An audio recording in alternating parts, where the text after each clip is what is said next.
Dobrý deň, pozdravujem zo spoločnosti CDP. Volám sa Martin Petrík a v tomto videu vás budem sprevádzať krátkou videorecenziou záložného napájacieho zdroja, alebo inak povedané UPS, od spoločnosti Eaton. Ide vlastne o nepretržitý zdroj určený pre dočasné pokrytie výpadku elektrického napájania vašej infraštruktúry.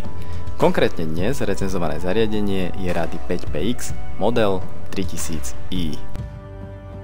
Balenie obsahuje sprava doľava nasledovné: user manuál, podporné úchyty pre stojanovú inštaláciu, zabezpečenie proti náhodnému odpojeniu prívodu elektrického prúdu, konfiguračné dátové káble, jeden je USB a jeden je RS232C, jeden napájací kábel C19 s eurokoncovkou, dva napájacie káble pre zariadenia C13, C14, montážna sada do reku, tzv. Rack kit, tam je pár kolajníc, pár uší a spojovací materiál a ešte k tomu je tam sieťová NMC komunikačná karta.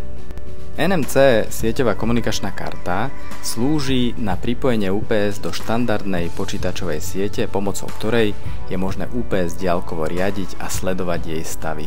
Zároveň pomocou tejto karty je možné udalosťami z UPS ovládať infraštruktúru aj vďaka softveru, ktorý používame my od spoločnosti Eaton, tzv. IPM. Uchytenie UPS je možné vodorovne, rekovo alebo zvislo pomocou podporných úchytov pre stojanovú inštaláciu. Každá UPS je vybavená informačným štítkom. V hornej časti je katalógové číslo s typom a sériovým číslom zariadenia.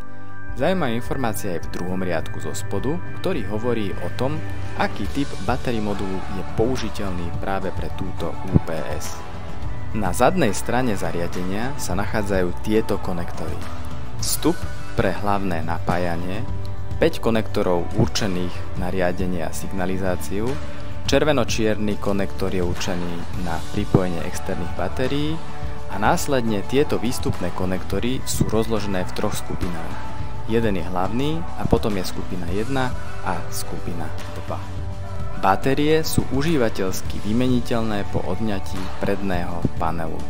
Displej UPS-ky je podľa montáže otočiteľný o 90 stupňov podľa toho, či zvolíte vodorovné alebo zvislé zapojenie.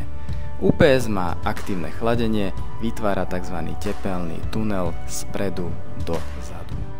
NMC karta sa inštaluje do zadného slotu po odstránení záslepky. Je dodávaná z UPS ako netpack alebo sa objednáva samostatne.